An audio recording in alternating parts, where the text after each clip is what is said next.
Good afternoon. This is Faith Howard Mooney at the Mortgage Collaborative, and this is Inside the TMC Family. And today I have with me Brian Vieaux, who is the president and COO of Finlocker. Hi, Brian.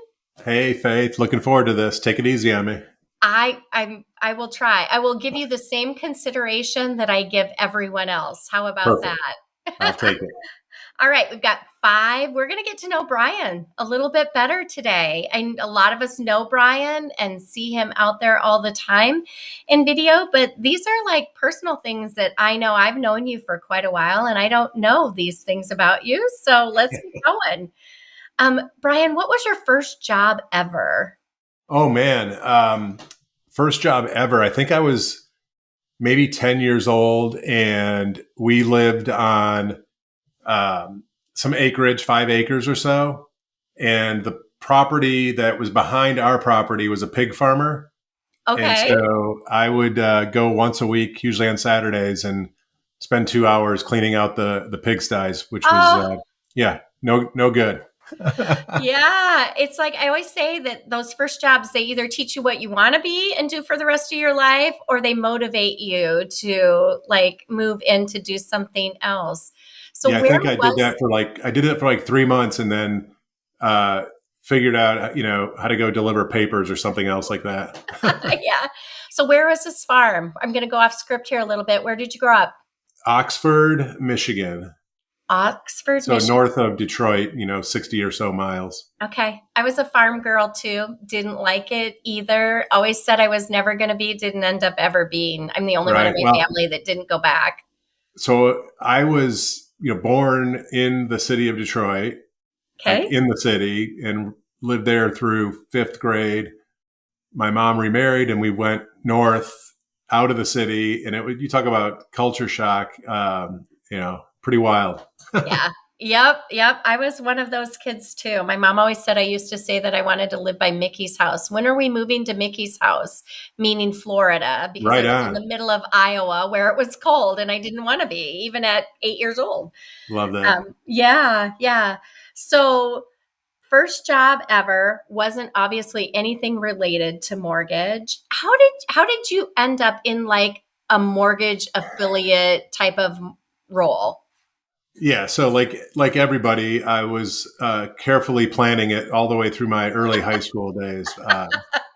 Yeah. No, it was really, you know, got married, went on a honeymoon, came back, and needed to find like real proper work with benefits, and so before LinkedIn and before any other mechanism to put yourself out there, I created a resume, printed it out, and did a like 10-mile drive around the community that we lived in, and just went door to door and handed in my resume. And one of the places that called me back was Source One Mortgage Services Corporation. Seriously. Yeah. And Wow.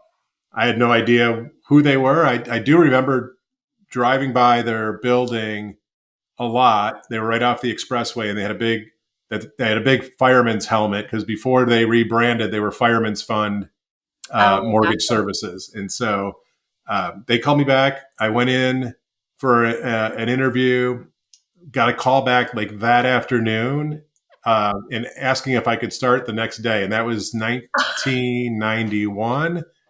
The prevailing par interest rate was somewhere in the 10 and a half, 11 range. Yep. And my first job was to just call people back, or call people that were in our servicing portfolio, and ask them if we lowered their interest rate from 16 to 11, would they be interested? And if they said yes, I put them to the right. If they said no, I threw them away. So I was what became a CRM back in the day. Yeah. Absolutely. Back in those days where you actually had to pick up like the phone Oh had, yeah. handset and you were, Yeah. yeah, oh yeah. I started in the business in 87. So Okay. like a little bit before you, Yeah. but similar sort of role where I just landed there somehow. I think that's how Yeah. most people start. So that's how you got into mortgage.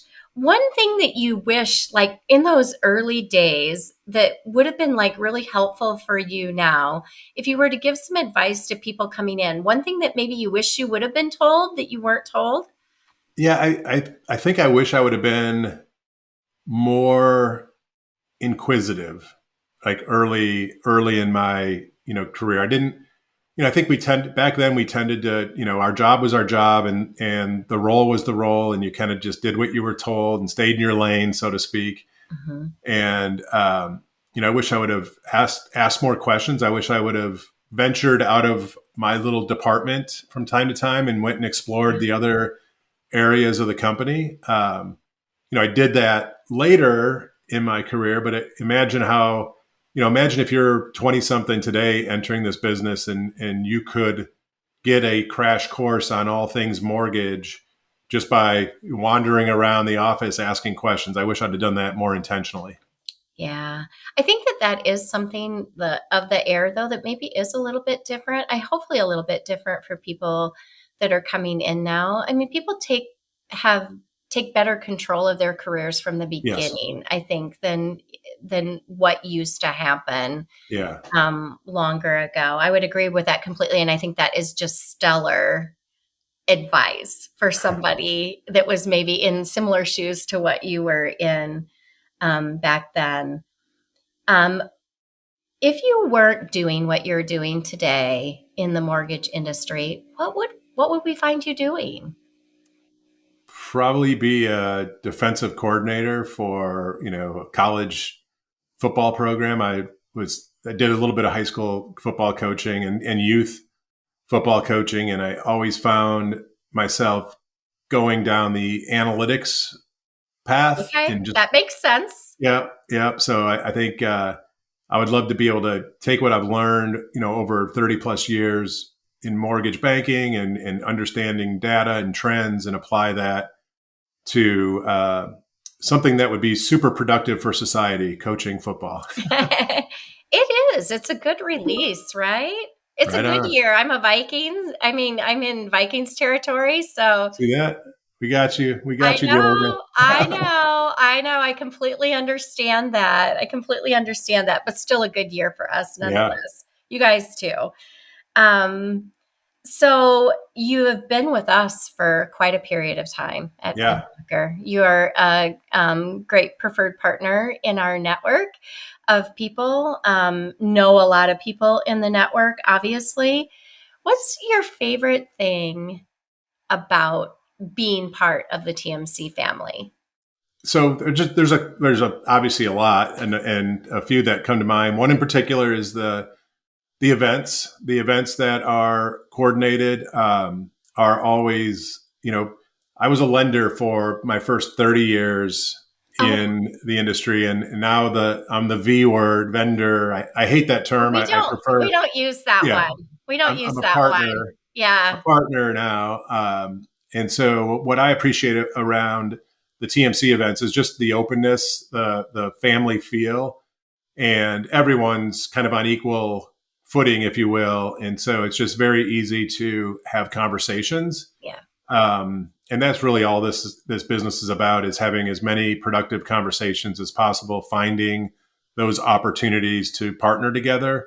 And you all just do a great job making those conversations easy to have. Well, because of all of you, though, too, I feel like we've got a really good mix of our lender members and our partner members that kind of allow that culture to happen. So our focus is always on just continuing to get those right people into that mix to make that continue to happen and not have anything disrupt that. So that's very kind of you to say that. Appreciate you much. So you are doing all kinds of really cool stuff out in the industry right now. I love watching you. And let us know if there are ways that we can help you with anything that you're working on. Well, we are working on something that I think is timely. So this thing published back in March, and Kyle Draper and we're doing what we're calling the Green Book Revival series. Um, Oh, I dressed appropriately you today, by did. the way. You totally did. You totally did. So we're kicking off a 6-week webinar series, and we're taking sections of the book, Rethink Everything You Know About Being a Next Gen Loan Officer, and each section is going to have its own webinar session. And the idea is, we're 6 weeks almost from the end of the year, and we're also probably going to be, this will probably be a colder winter from a production perspective than any of us want to admit. Yeah. And so from an originator perspective, there's probably some extra hours each week available. And we want to provide loan officers that want to invest in themselves. And the investment's easy. It's just time. There's no dollars. It's if you have an hour a week for the next 6 weeks, starting next week, the 13th of November, we're gonna invite the contributing authors to each session and just go a layer deeper. And our goal is to give loan officers, something in each of these sessions that they can put into place to build momentum into 2025. So much like you guys do with the what is it, the 12 days of TMC? 12 days of TMC. Yeah. Yeah. Yeah. It's similar, but a little more nuanced and centered around, the great people that contributed to the book. So that would be wonderful if you could promote it. Now that I said it, you're kind of forced to. So. It'll go out with this recording. If people want to get engaged in that with you, what do they do? So I'm on LinkedIn, obviously, a lot. So the best place to catch me is there. Just send me a DM. I set these webinars up as LinkedIn live events, so people can find those and register for those. LinkedIn's the best way to find me. Yeah, well, fabulous. We're always in for the good of the industry. Right. That's one of the things that we want to do is move the needle on working together and being stronger together in the industry. So I appreciate you and for you doing this today with me. It's been really nice talking with you. Yeah, for sure. I appreciate it. You took it easy on me too. Thank you. With some people, I do. We won't want the ones coming up to think that it's going to be a piece of cake, right? Thank you, Brian. Thanks, Faye. Thanks, everybody.